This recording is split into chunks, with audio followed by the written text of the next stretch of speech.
Good morning friends, this is Nathar Ansari. Today we are going to discuss Spectrum Publications history book, A Brief History of India written by Rajiv Ahir. This is one of the best book for those who are doing preparation for the UPSC Civil Service examination. So please just go through this book with me. प्यारे बच्चों, पहला अध्याय start करने जा रहे हैं। Spectrum publications की history की बुक है, राजीव अहीर के द्वारा लिखी है।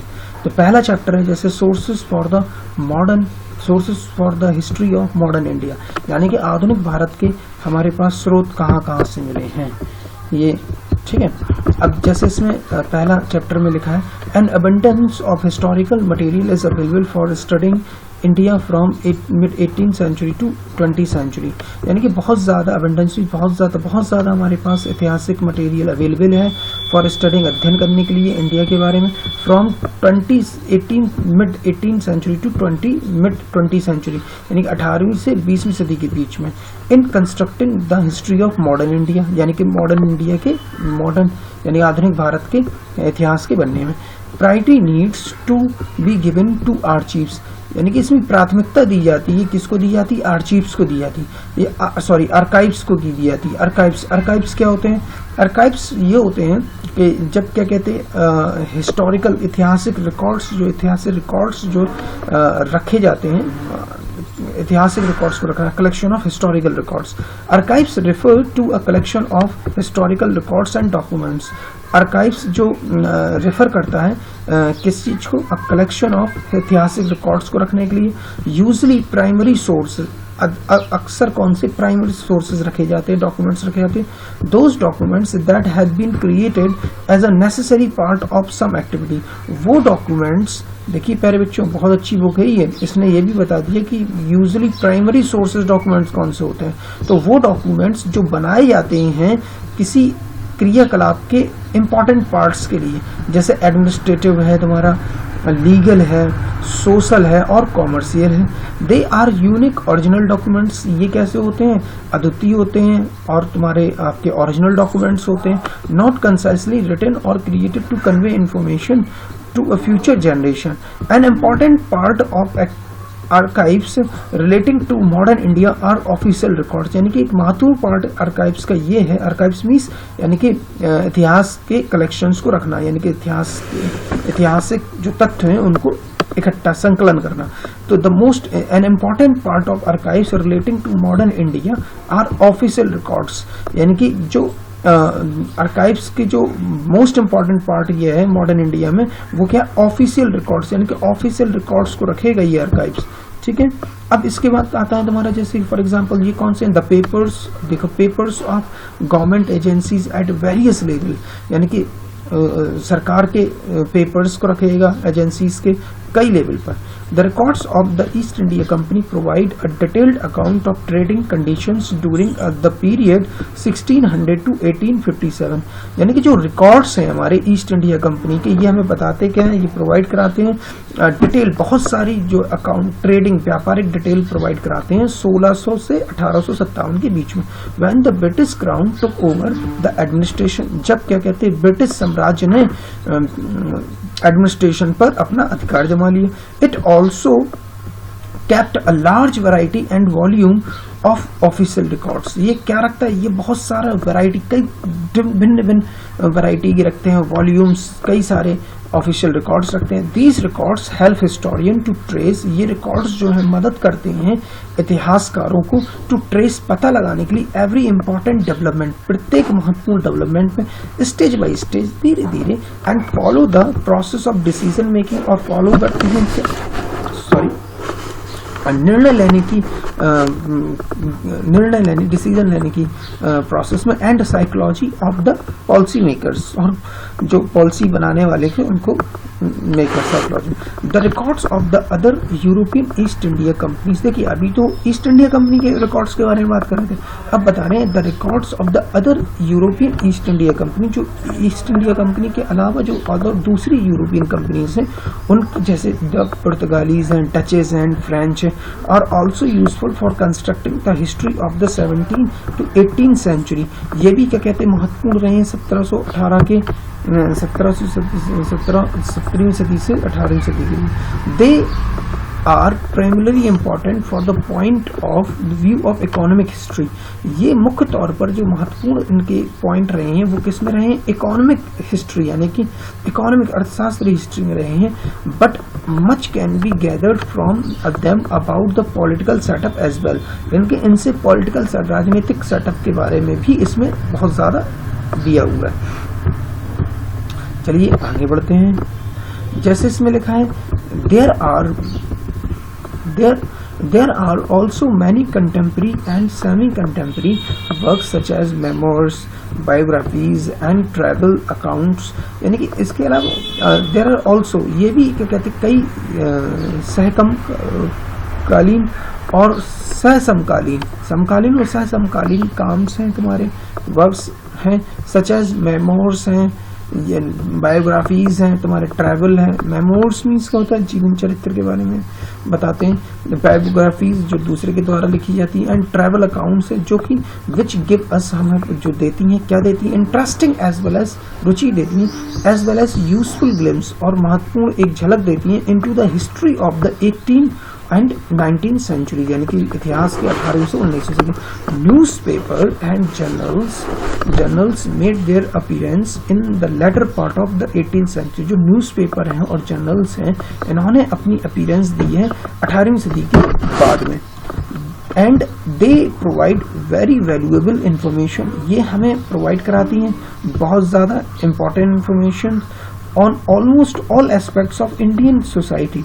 लगभग सारे एस्पेक्ट्स में, सारे पहलुओं में किसकी, इंडियन भारतीय सोसाइटी के, इन द 19 to 20 सेंचुरी, कब, 19वीं से 20वीं सदी में। Other sources of modern India, जो दूसरे सोर्सेज हैं मॉडर्न इंडिया के, आधुनिक भारत के हिस्ट्री के, इंक्लूड ओरल एविडेंस, इनके क्या ओरल एविडेंस हैं, और क्रिएटिव लिटरेचर, जो क्रिएटिव लिटरेचर है, एंड पेंटिंग्स में अर्काइवल मटेरियल्स। अगर हम बात करें अर्काइवल मटेरियल कौन से, there are 4 categories of official records. अगर हम बात करें जो ऑफिशियल रिकॉर्ड्स, उनकी कितनी कैटेगरी है प्यारे बच्चों, 4 कैटेगरी। पहली कैटेगरी सेंट्रल गवर्नमेंट आर्काइव्स, जो जाहिर सी बात केंद्र सरकार के आर्काइव्स। दूसरा स्टेट गवर्नमेंट आर्काइव्स, जो तुम्हारे राज्य सरकार के आर्काइव्स है। तीसरा records of intermediate and subordinate authorities and judicial records, अदालती रिकॉर्ड्स हैं। चौथा, apart from these there are private archives and archival source available abroad. इसके अलावा जो प्राइवेट आर्काइव्स हैं वो आर्काइव्स कहाँ पर अवेलेबल है, अब्रॉड यानी विदेश में अवेलेबल है। ठीक, चलिए देखिए इसमें प्यारे बच्चों जैसे ले जाए सेंट्रल गवर्नमेंट आर्काइव्स, यानी कि केंद्र सरकार के आर्काइव्स का। The national archives of India, जो नेशनल आर्काइव्स इंडिया के हैं, लोकेटेड ये मौजूद है कहाँ, इन न्यू दिल्ली में है।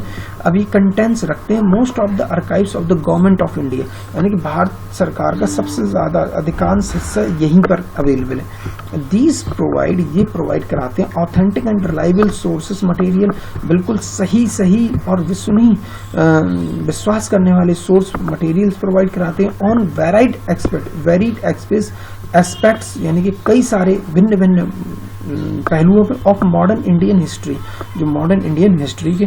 The records with the national archives come under various groups, जो रिकॉर्ड्स आते हैं नेशनल आर्काइव्स के साथ कम अंडर वेरियस ग्रुप्स, कई ग्रुप्स के अंडर में, रिप्रेजेंटिंग करते हुए different branches of the secretariat at different stages of its development. मतलब ये जो आर्काइव्स रखे गए डिफरेंट ब्रांचेस में रखे गए हैं, मतलब आप ये समझो डिफरेंट ब्रांचेस के आर्काइव्स रखे गए हैं। जैसे आप ये कह सकते हैं पब्लिक का अलग आर्काइव्स रखा है, मिलाया नहीं, मिक्स नहीं किया है।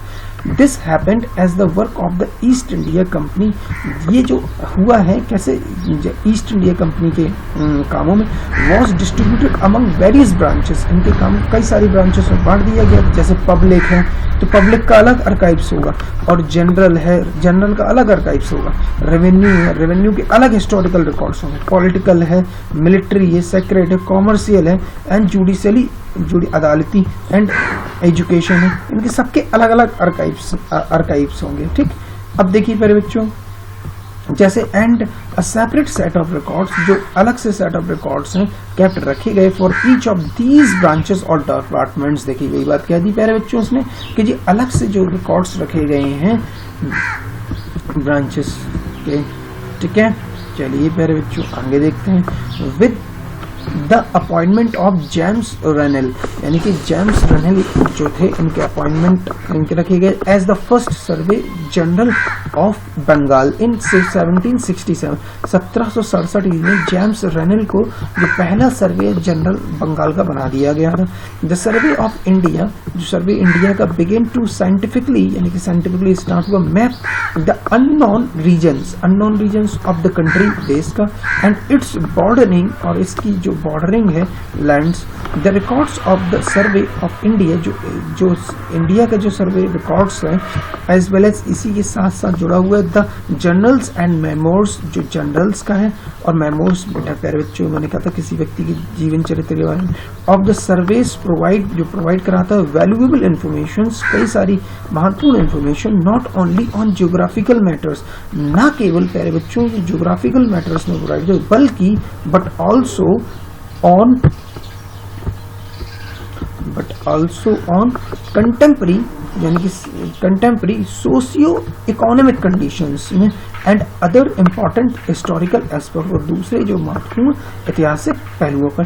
द प्रोसीडिंग्स, यानी प्रोसीडिंग्स मीन्स होता है प्यारे बच्चों आप प्रोसीडिंग्स मीन्स होता है जो क्रियाकलाप हैं, जैसे काम की चीज ऑफ द पब्लिक के जुडिशियल अदालती एंड लेजिस्लेटिव डिपार्टमेंट्स प्रोवाइड कराते हैं एम्पल डेटा, बहुत ज्यादा डेटा फॉर स्टडिंग करने में the social and religious policy, जो सोशल सामाजिक और धार्मिक policy of the colonial government की। अब देखो कॉलोनियल गवर्नमेंट क्या होता है प्यारे बच्चों, कॉलोनियल गवर्नमेंट का मतलब ये होता है प्यारे बच्चों कि जैसे अगर जब भी कोई देश किसी दूसरे देश पर कब्जा कर लेता, कंट्रोल कर लेता और फिर उससे सरकार चलाता, उसे कॉलोनियल गवर्नमेंट कहते हैं। जैसे ब्रिटिशर्स हैं इंडिया पर कब्जा किए, सरकार चला, उसे क्या कहेंगे, कॉलोनियल गवर्नमेंट कहेंगे। ठीक है प्यारे बच्चों, चलिए नेक्स्ट हमारे इसके बाद आता है the government's policy on education, जो गवर्नमेंट पॉलिसी ऑफ एजुकेशन की, यानी कि